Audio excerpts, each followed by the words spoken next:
Assalamualaikum warahmatullahi wabarakatuh. Perkenalkan, nama saya Anissa Aulia Fajri, kelas 9C. Pada kesempatan ini, saya akan mengulik pembahasan tentang tanah dan keberlangsungan kehidupan. Materi ini dibagi menjadi 3 bagian, yaitu 1. Proses tanah dan organisme tanah bagi keberlangsungan kehidupan.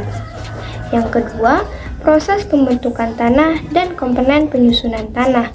Yang ketiga, upaya menjaga kelestarian tanah.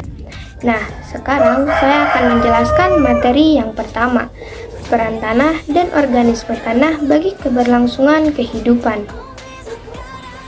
Seperti yang kita ketahui, tanah mempunyai berbagai macam jenis bakteri dan organisme-organisme di dalamnya, di mana mereka pada umumnya hidup 10 cm dari permukaan tanah. Keberadaan organisme tersebut mengaruhi kesuburan, tekstur tanah, serta kegemburan tanah. 1. Peran tanah bagi kehidupan. Tanah merupakan komponen penting yang mendukung keberlangsungan kehidupan. Adapun peran tanah bagi ketumbuhan. Tanah berfungsi sebagai tempat hidup. Bagi manusia, tanah berfungsi sebagai tempat untuk berkebun, berladang, bahkan mendirikan rumah. 2. Peran organisme tanah. Organisme dalam tanah memiliki peran yang penting dalam memaksimalkan fungsi tanah. Organisme tanah sebagai salah satu komponen pendukung produksi dapat berperan sebagai agen daur ulang energi dan hara di dalam tanah, perbaikan sifat fisik tanah, dan pengendali serangan hama penyakit. Populasi organisme tanah yang merupakan sumber daya penting dan pengaruh terhadap pertumbuhan tanaman.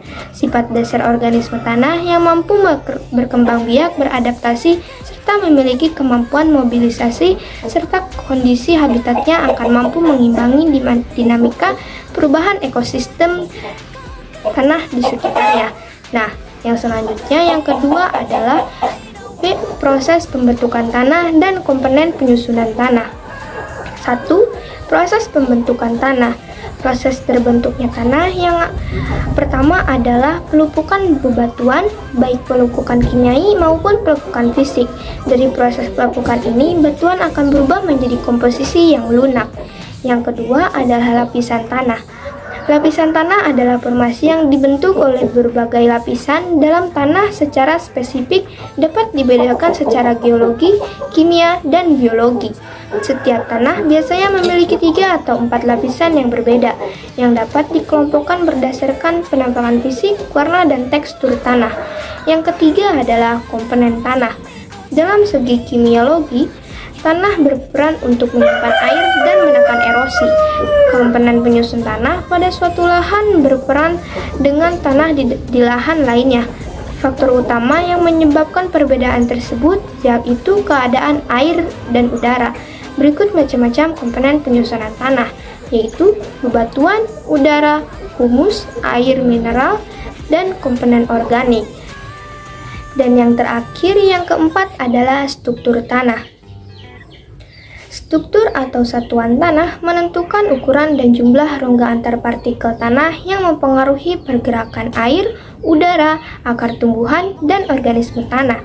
Struktur dari tanah meliputi remah, butir, lempeng, blok, prismatik, dan tanah. Tanah dalam satu wilayah dapat memiliki perbedaan warna dengan tanah di wilayah lainnya karena perbedaan komponen tanah. Berdasarkan hal tersebut, tanah dibedakan menjadi beberapa jenis, yaitu tanah aluvial, tanah absordal, tanah gambut, tanah humus, tanah podzonal, dan tanah litosol. Sekarang, kita sudah ada di materi yang terakhir, yaitu upaya menjaga kelestarian tanah. Tanah menunjang kehidupan berbagai jenis organisme. Selain itu, tanah juga membentuk suatu ekosistem. Oleh karena itu, kelestarian tanah harus tetap terjaga agar terhindar dari pencemaran yang menurunkan kualitas tanah.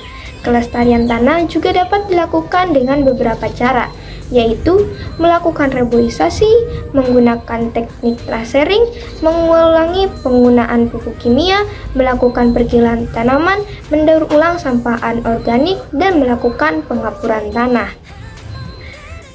Demikianlah beberapa hal yang bisa saya sampaikan pada kesempatan kali ini.